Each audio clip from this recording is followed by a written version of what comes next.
Ang katotohanan niyan, mahirap maging host. Ang unang-unang sinasabi ko sa kanila is that they have to value what they're doing.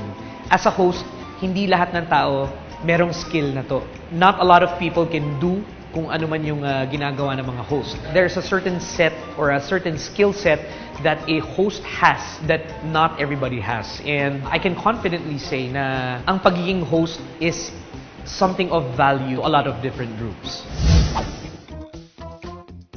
Maraming factors ang kailangan i-consider if you want to become a good host. May ibang host na magaling magsalita, may mga ibang host na witty, may ibang host na nakakatawa. So in the end, if you want to be a good host, there are a lot of things that you have to consider.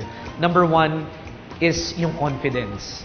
Confidence can be built through experience. So if you want to be a good host, you need to go through the failures and success of the whole thing. Number two, you have to be aware of what you're doing. As a host, kailangan alam mo yung in and out nung ginagawa mo. You have to be ready. You have to be prepared. If you also want to be a good host, syempre, kailangan mong practicein yung pananalita mo.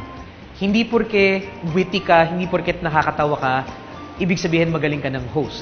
Ang mga magagaling na host, hindi kailangan magaling mag-English.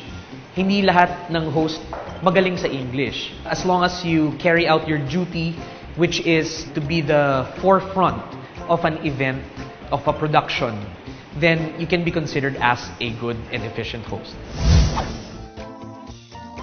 Ad-libbing is a form of freestyling. When you do ad-libs, you break out of the shell of a script or a line or a spiel. Ang mag-adlib, maraming bagay yan. You can mix adlib with gestures, actions, or through words.